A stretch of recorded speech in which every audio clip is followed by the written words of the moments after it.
Hello again, I'm Dr. Payam Hakimi. I know you've asked me to give some more information about the status of Corona and everything that we know about COVID-19. And I've been listening to a lot of different webinars and different information and studies that are coming out from everywhere. And I wanted to share those with you all so that you see what do we have coming up. It seems that as of today, which is April 7th, some of the numbers, some of the death rate had gotten better in certain countries. Obviously, New York got a hit again, but it was also doing good for a while. So it seemed that at least things were getting better. We know that in certain countries the numbers are falling. So it might seem that we're going in the right track. But in this video, I want to tell you more about what are the things that we can do, what are the things we should do, and share some of the information that are coming out again with you.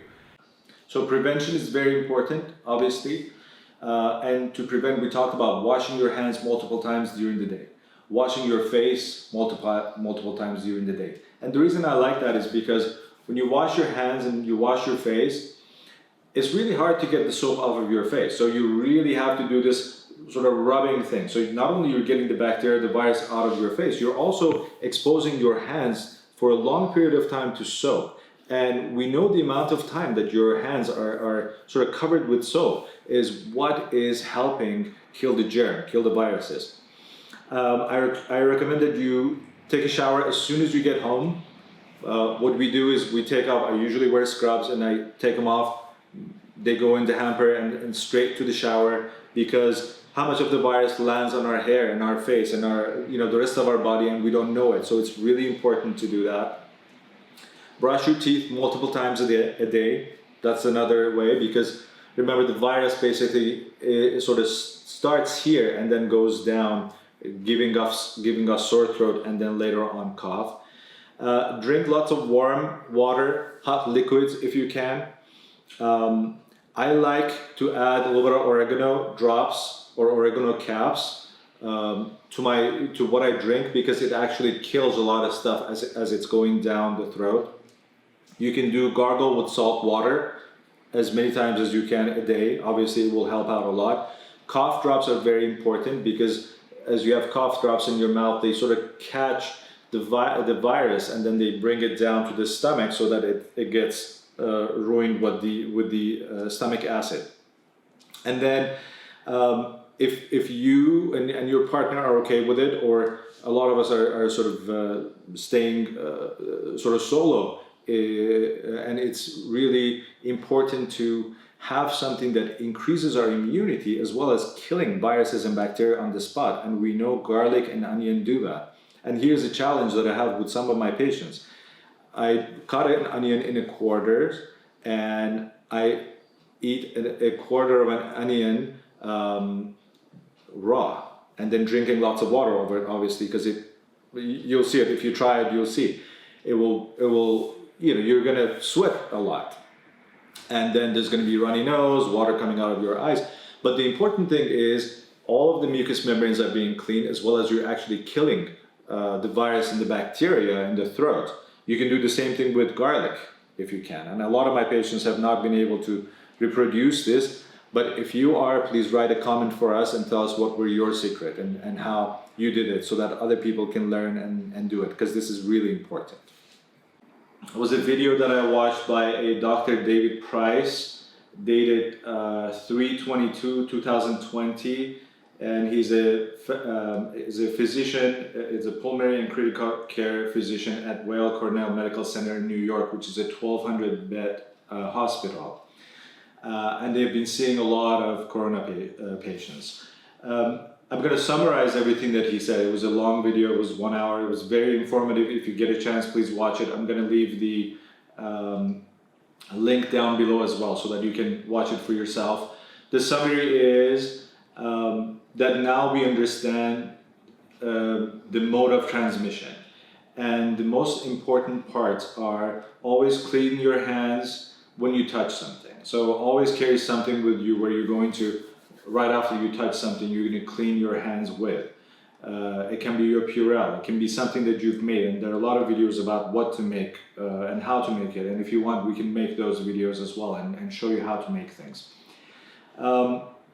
And start to learn how not to touch your face. It's really hard because if you notice during the day, we're either scratching our face, or we're touching our eyes, or we're touching our nose, we're touching our mouth, and that's basically where a lot of the virus that resides was going to get from our hands in the mucous membranes, and from there to the throat, and then down to the lungs, and that's where it causes a lot of the issues.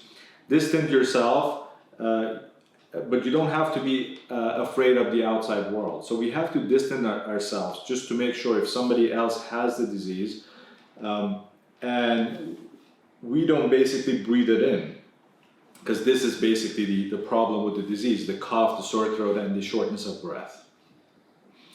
And we say we don't have to be afraid of the outside world. If you have enough distance from other people, it's good to go for a walk if you can, just to get out of the house, and as well as to get some fresh air and some exercise. If you're in areas where you can go out, obviously, there are certain areas that are getting curfews and we can't leave the house. The other thing is limit your social circle. If you're at home and you have an immediate family that's there with you, that should be your social circle. People should not basically have gatherings and guests coming over and block parties, as we saw a couple of days ago. So those things need to go away. You need to stay with the people that we know, the core people that you know, and continually monitor one another. Make sure there's no signs, make sure nobody has any signs or symptoms, and if they do, I'm going to tell you again what we can do. The only way you will get the disease is if your hand is dirty, infected with it, and you touch your face, or you're too close to someone who has the disease or is about to have the disease. This is basically a sentence by Dr. David Price. If you develop a fever without any other symptoms, you might actually have just the flu and not necessarily the COVID. But the most important thing, again, is to treat yourself or a family member who's with you who's showing symptoms as if they have COVID. And the important, again, is stay home, don't go out, isolate yourself, even from people who live in your house. So if you can have a bedroom and a bathroom sort of dedicated to yourself, where the doors can be closed, and then people can bring food for you and ask how you're doing, and so on and so forth, and you can air it out so that the viral load in the room is also less. That would be amazing. People who want to come in and out and see you or the person who's suspected of having the disease should definitely wear masks as well as gloves when they come in and out of the room.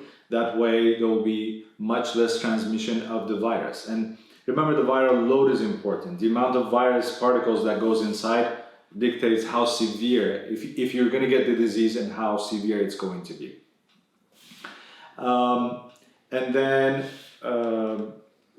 as you start feeling better, obviously, you're giving yourself 14 days just to make sure. And then as you're feeling better, you can start interacting with people again. And now we're getting tests, hopefully soon, that can actually show if you've had the disease or not. And the antibody tests are going to come out, and we're going to have more information. There are already blood tests coming out, saliva tests are coming out. So those tests are there. A lot of doctors are going to have it in their practices, as well as the hospitals and the urgent cares. And Dr. David Price was basically mentioning that if you don't have shortness of breath, if you don't feel like it's really hard for you to breathe, don't go to a hospital, because you can actually go to a hospital and pick up somebody else's germs if you don't have COVID. So the only time to go to hospital is when you actually feel short of breath. The rest of the time, you should be able to manage everything at home, as a lot of people who get COVID virus, the COVID, are not going to be as symptomatic. So only those who are severely symptomatic should go to hospitals, so that we can decrease the burden on hospitals and hospital staff and doctors and nurses. Who gets it? People from 0 to 14. usually don't get it. There have been rare cases. Everybody else can get it, can get the disease, and end up with shortness of breath and needing hospitalization. So that's what we need to sort of focus on. We also know people who have had immune problems and diseases from the past. Their system is going to be not functional properly, so they can get the disease as well. And I'm going to give you some other information in a second. People who get it obviously become immune, and they probably won't get it anymore. I believe I've had some patients who've had it before. I've had patients who might be watching this right now as well, who I saw in December and January and February, and they were really sick. And so I believe we've seen this in the past, and now that we actually know the symptoms, we can actually see which patients had it. So if you're the part of the group that thinks you might have had it because of the severity of your shortness of breath and lung symptoms, it's good to, at a certain point, to get the test done and see if you've had it before or not. The whole point is to keep your immunity high and use as many different modalities as you can. So it's important to say, you know, if anything happens to us, yes, we can rush to the hospital. If anything happens to us, we can take an inhaler or we can take medication for it. But it is also very important to prevent all those things from happening. And a lot of our patients who have stayed with us and have been treated in our office, obviously, and lots of supplements and IV nutritions, have kept their immunity really high. So I recommend, you know, having supplements if you do Chinese traditional medicine from those physicians, if you do homeopathy from homeopathic physicians, if you do naturopathy, or if you see one of us functional medicine doctors or integrative medical doctors, do those. If you do IV nutrition, that should be what your treatment of choice should be, just to get your immunity high. It's a time for us to actually look and see this. There's a paradigm going on right now where we see medicine, and medicine has been sort of almost competing with other modalities like Chinese traditional medicine, like integrative medicine, functional medicine, homeopathy. It's time for us to understand at this point that there is no competition anymore. Medicine can do its job, and it does it amazingly. If people end up in hospital, end up in ICU, end up on ventilators, homeopathic medications can't help them there, or a supplement cannot help them there anymore. So it's important to have medicine, but it's also very important to have and use everything else that we have, like homeopathy, supplements, IV nutrition. It's really important to use all those as well, so that we can get our system to a point where we don't need to land in a hospital. If we proactively care about our health, our immune system, and keep it high, you know, maybe next time around this thing comes back, or if we're exposed to a new virus, at least our immune system is going to be high. So I recommend that starting from now and continuing after this, even when this pandemic is over, to continue with keeping your immune system high and your inflammation down. And I'll tell you some more about that as well. And it's really important to appreciate also that we don't necessarily talk about nutrition. Nutrition is really important. Sleep is really important in sort of keeping our immune system high. So epidemics like this have happened to us before. We had MERS, we had SARS, we had swine flu, H1N1, and all these other stuff. And we can appreciate that this thing is going to come back. Something else is going to come back. And I look at myself and I say 5 years from now, 10 years from now, I'm going to be 10 years older. And so I need to keep my immune system strong so that once I get there, I can actually deal with these things when something new comes up.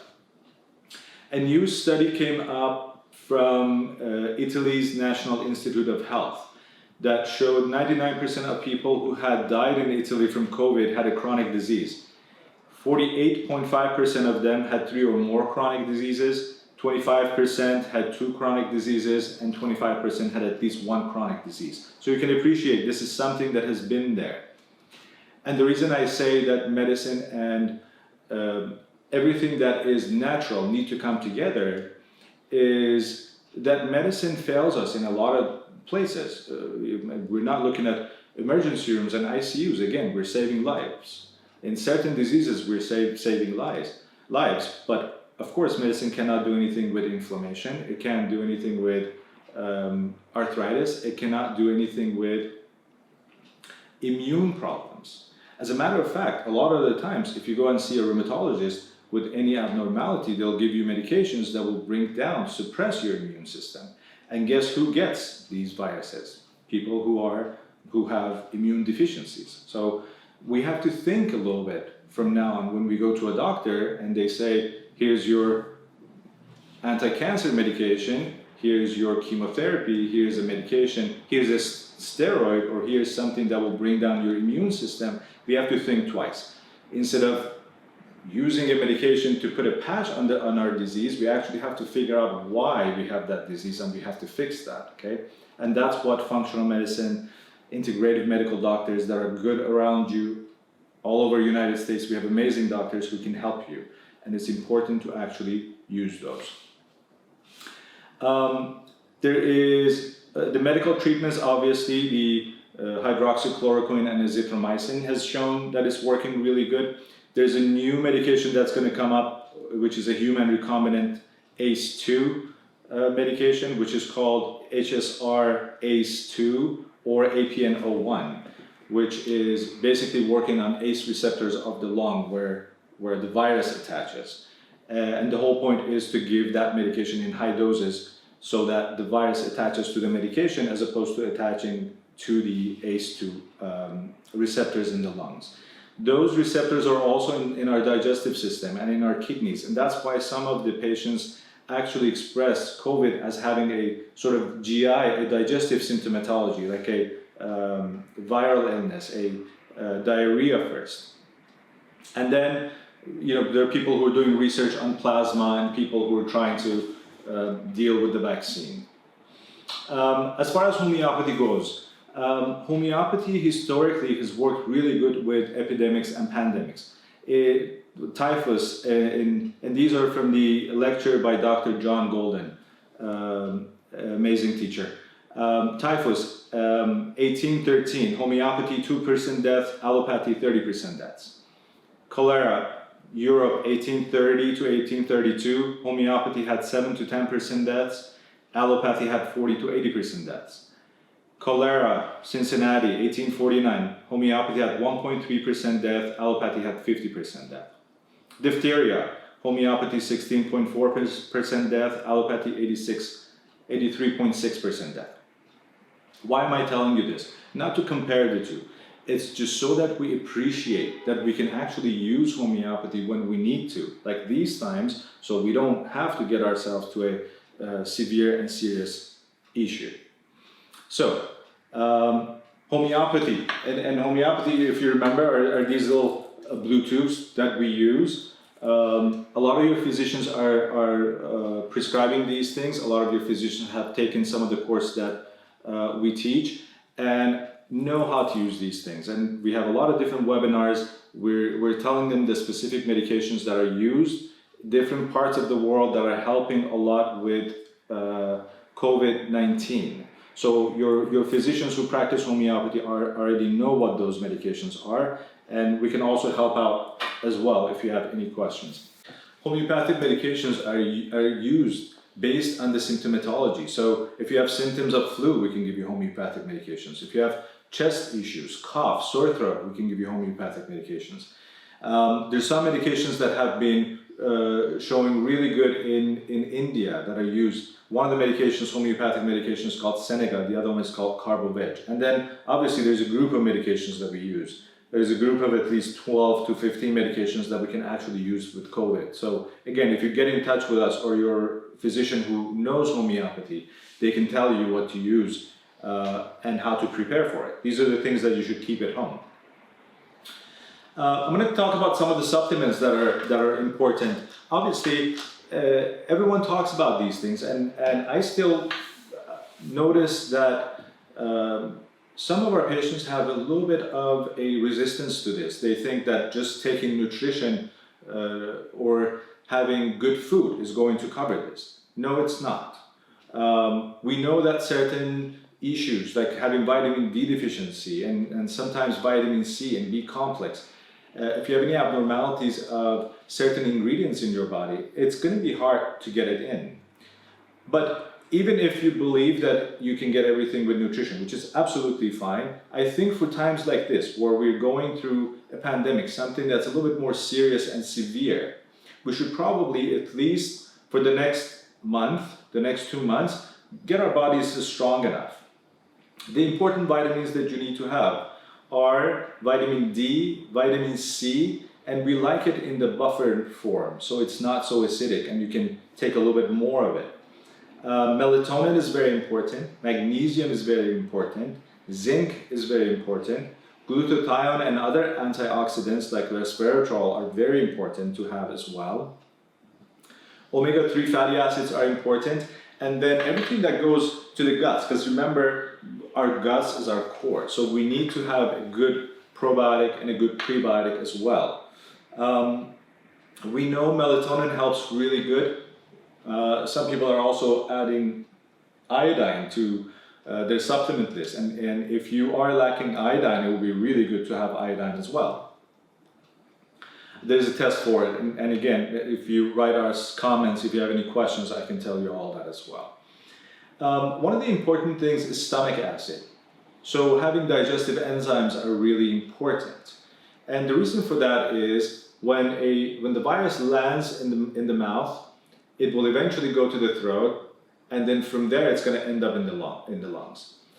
I'm going to show you ways of trapping the virus and bringing it down into your stomach. And once it comes to the stomach, naturally the stomach acid is going to degrade the virus coating, the envelope, so that you can actually kill the virus. But it would be good to, again, during these times, have a little bit more stomach acid. So if you have a good digestive enzymes, it would be good to use it now so that you can actually get this done properly. We know that vitamin C is very important. Vitamin C has helped us with epidemics in the past, with SARS, with MERS. It's been used in ICUs and ERs with good effects. IV nutrition, how we give IV vitamin C to people with high doses. It seems that other people are using it. It's been used in Italy, it's been used in other countries, and it shows that using high dose vitamin C, IV or oral, is going to be really good with increasing your immune system, as well as it seems that it kills the viruses as well. So vitamin C we have in IV form. We can give it to you obviously with certain IV combinations that we make. Again, a lot of physicians have been trained in using IV nutrition with our practice, and that's something that you can do as well. As well as in the oral form. And in the oral form, we like the buffered form because it's not acidic. It also comes in the powder form where you pour and stir and drink. That's really good as well because it starts killing the viruses in the mouth and the throat, as well as the liposomal form.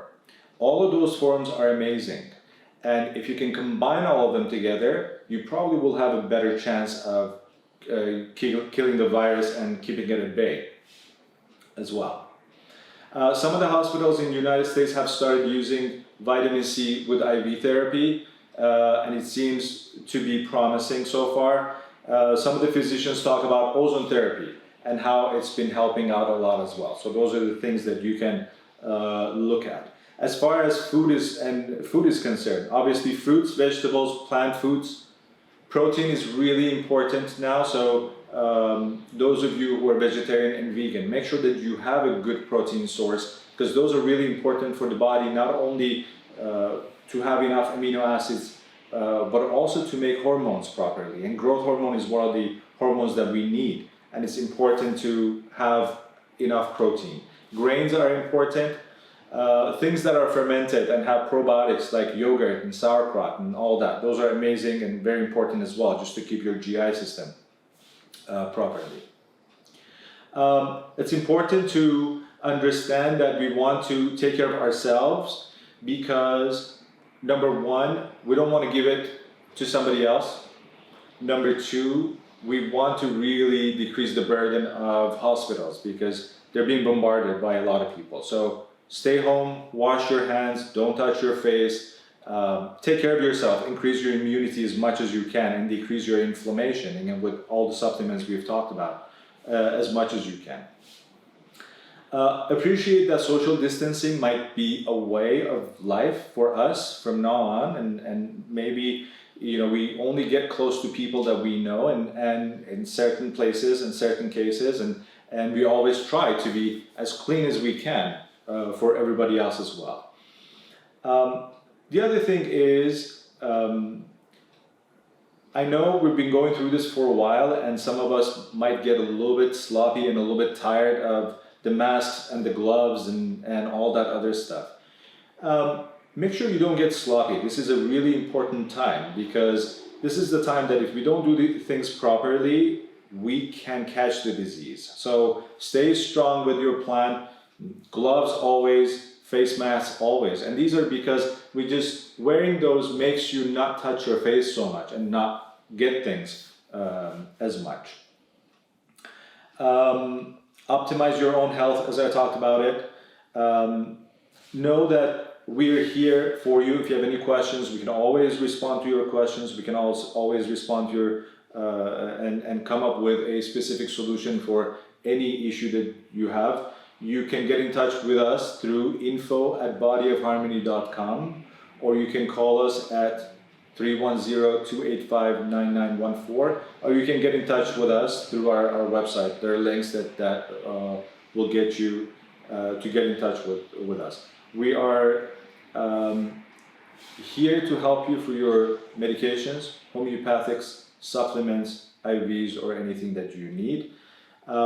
Also to take note that there are a lot of tests that can be done at home. You don't necessarily need to see a doctor in the office as much. Certain things you still need to do a blood draw, but there are a lot of tests that can be done at home. So we can actually manage you at home so that you don't have to leave the house and get exposed to anything else. There are other stuff that I'm going to talk about in other videos. I think this one is a little bit long, and I thank you very much for staying with me all this time. I'm going to talk about other stuff like anxiety, like other peptides, thymosin alpha, and everything else in our other videos. I just want to take a 10-second silence for people who we have lost during these times.